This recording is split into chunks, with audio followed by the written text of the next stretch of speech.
Let's now welcome back our Bryant McFadden. He's joined by CBS Sports senior writer Jerry Palm as we break down their winners and losers from Week 8 of college football. B-Mac, I'll start with you here.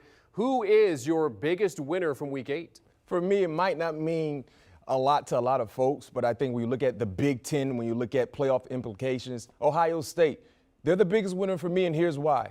Seeing how they just demolished the Hoosiers tonight, easily. They're playing like a top 3 team in the country right now. I understand they lost a few weeks ago to Oregon. Oregon took care of their business against UCLA. But right now, Ohio State, they're one of the hottest teams in college football, primarily because of their young quarterback, CJ. He has really grown. I mean, what he's been able to do over the last 3 weeks has been flawless. Extremely smart with the football, a big-time playmaker, and he's so efficient. His completion percentage has improved dramatically, and his pass catchers have made life easy for him as well. So what they did tonight, for me, they're my biggest winner. Well, and that's a good choice. I'll want to see what Ohio State does against somebody better before I get too excited, but they are definitely trending the right direction. For me, the biggest winner is somebody who didn't lose, Oklahoma. My goodness, they were on the verge of unmitigated disaster, one of the most embarrassing losses in recent memory. But they came back, put the game away in the fourth quarter, and end up being the biggest winner just by virtue of not losing on a day where really there weren't a lot of high, value games and high intrigue games in terms of the college football playoff. Oklahoma stayed alive today.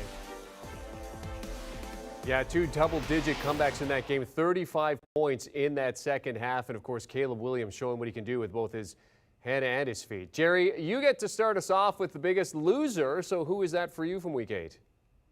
Yeah, it's got to be Penn State, and it took forever for them to be the biggest loser today. 9 overtimes, some kind of a record. I guess 2-point conversion plays maybe aren't the best way to settle this when we get deep into overtime, but it's unfortunate for Penn State. You know, they lose at Iowa. Sean Clifford gets hurt, and obviously that affected that game, and now they lose to Illinois, and this was a team that really looked like a potential playoff team, and now you wonder if they could even make a New Year's Six Bowl after the back-to-back losses. Really a tough break for Penn State, and that's not, Clifford wasn't their only injury. Like Mustapher's hurt on the front line of their defense, and that's a key cog for them. Just not being able to stay healthy has really hurt Penn State, and it's shown up now in another loss. Well, for me, the biggest loser, I go to the Big 12, Oklahoma State losing today. You look at the last 3 opponents, the last 3 weeks, all ranked opponents. Clearly, they've been playing some pretty good football. But they're the biggest loser for me because they needed to be undefeated to have their name mentioned in playoff conversations. I didn't see that happening, but seeing how well they were able to play, I felt like they could continue to take care of their business and hopefully be undefeated until they meet Oklahoma at the end of the season. But losing today, it's safe to say their playoff hopes go down the drain. They went down the drain. All right, November 2nd, the CFP committee will release their first college football playoff rankings for the 2021 season. But you've already got your top 6 for us, Jerry. Take us through it. Yeah, it's number 1 is obvious. Georgia, they've been the dominant team in college football all season long. For number 2, I've got Oklahoma still because they're undefeated.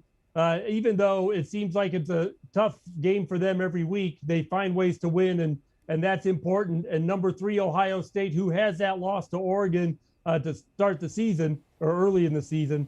And then number 4, Cincinnati. I mean, things are really kind of going their way. What Cincinnati needs to have happen is, for a few number of undefeated major conference teams and not very many one-loss teams. And as things play out, we may end up in that situation. And Cincinnati could get a legitimate discussion, if not a shot, at the college football playoff.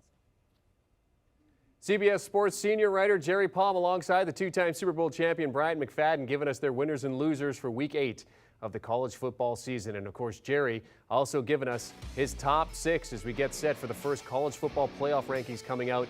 As you take a look at the 6, Georgia, Oklahoma, Ohio State, and Cincinnati, your top 4 with Alabama and Iowa on the outside looking in. Worth noting this year's CFP semifinal games, the Cotton Bowl and the Orange Bowl. The winners will play for the College Football Playoff National Championship January 10th at Lucas Oil Stadium in Indianapolis, Indiana. Do you want a sports network that delivers everything that matters about the game? The highlights, the picks, the instant analysis, no yelling, no fake debates, no politics.